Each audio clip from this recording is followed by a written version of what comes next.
القلب إيمانا ويبقى العقل حيرانا.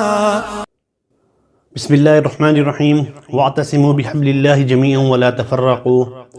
وقال النبی صلی اللہ علیہ وسلم المسلم اخو المسلم لا یظلمہ ولا یسلمہ. آزاد رو ہوں اور میرا مسلک ہے صلح کل، آزاد رو ہوں اور میرا مسلک ہے صلح کل، ہرگز کبھی کسی سے عداوت نہیں مجھے. علماء کا الزام ہے کہ وہ اپنی تعلیم کی بنیاد پر اہل جنت میں سے ہیں، اور ان کا الزام ہے کہ عام عوام خرافات میں ڈوبی ہوئی اور خواب غفلت میں خرمست ہونے کی وجہ سے کافر نہیں تو کم از کم فاسق اور فاجر تو ضرور ہے ہی. یہ بالکل وہی سوچ ہے جو اللہ سے تخلیق آدم کے وقت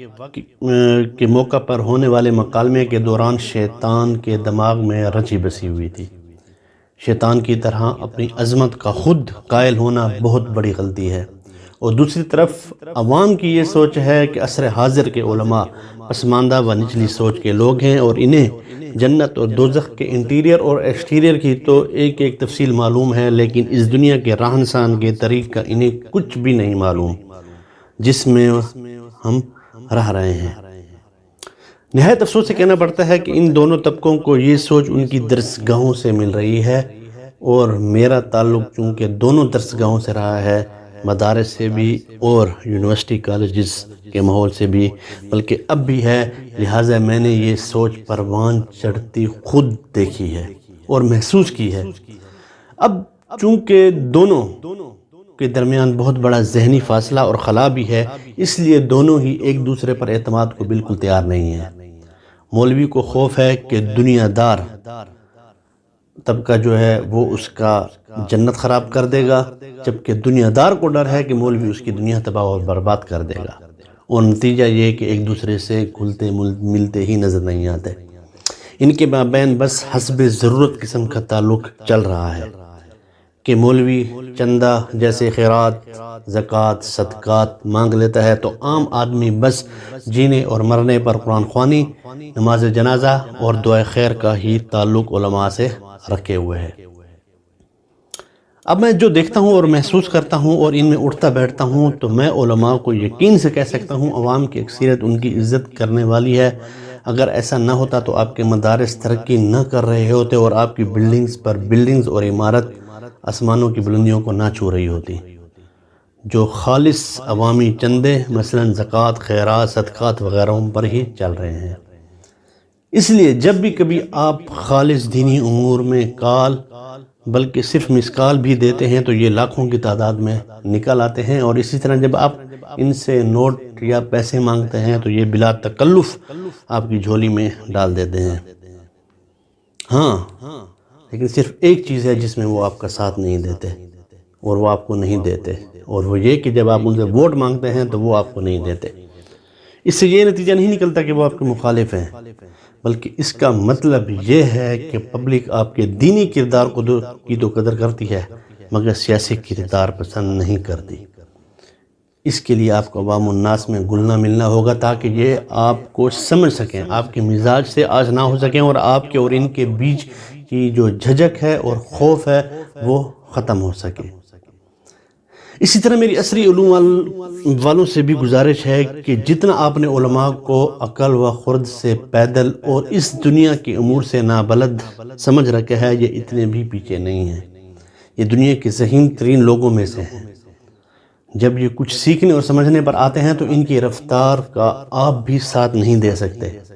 حالیہ چند برسوں میں مدارس سے آنے والے طلباء کی تعلیمی کارکردگی حیران کن دیکھنے میں آئی ہے. یہ کالجز سے آنے والے طلباء کو پیچھے چھوڑ رہے ہیں. Medical, engineering, army, public service commission, CSS، PMS کے مشکل امتحانات میں وہ اپنا لوہا منوا چکے ہیں، بلکہ آگے بھی منوا رہے ہیں.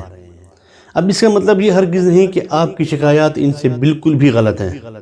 بلکہ مجھے علم ہے، میرے علم میں ہے کہ ان سے آپ کی بہت سی شکایات درست و برحق ہیں،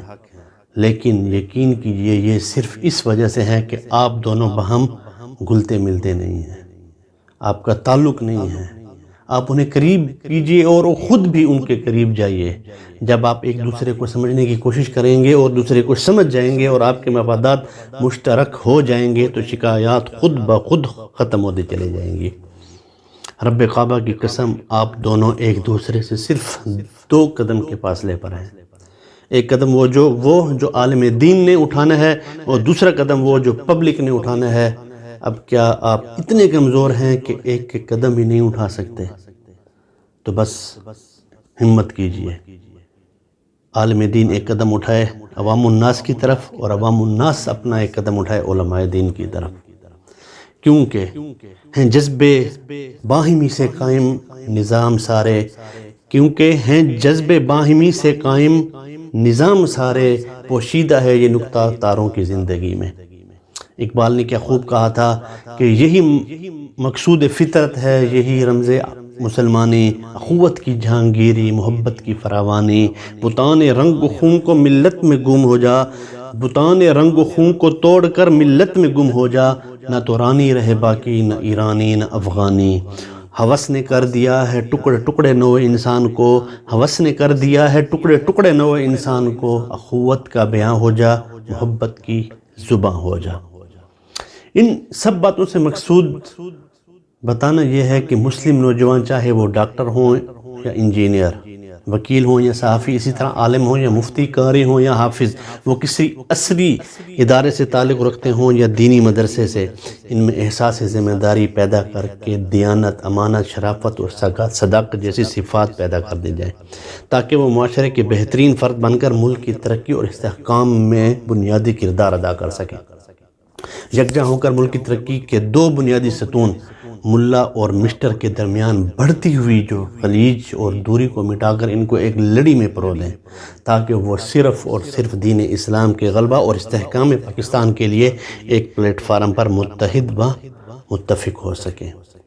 عالم اسلام خصوصاً وطن عزیز پاکستان جو اس وقت مختلف مسائل اور بحرانوں میں گرا ہوا ہے، اس کے لیے بد امنی، مذہبی، لسانی و گروہی تعصبات، خود پرستی، مادیت، فحاشی و عریانی نے نوجوان نسل کو جو اپنی لپیٹ میں لے رکھا ہے، اور تعلیمات الہیہ، اخلاق حسنہ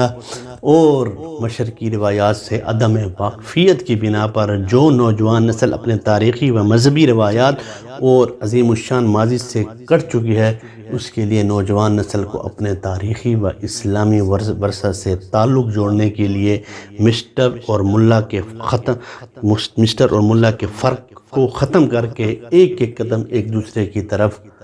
بڑھانا ہی ہوگا، کیونکہ غالب کہتا ہے کہ ایک ہو جائیں تو بن سکتے ہیں خورشید مبین، ایک ہو جائیں تو بن سکتے ہیں خورشید مبین، ورنہ ان بکھرے ہوئے تاروں سے کیا کام بنے گا۔ وما علینا الا البلاغ۔ السلام علیکم۔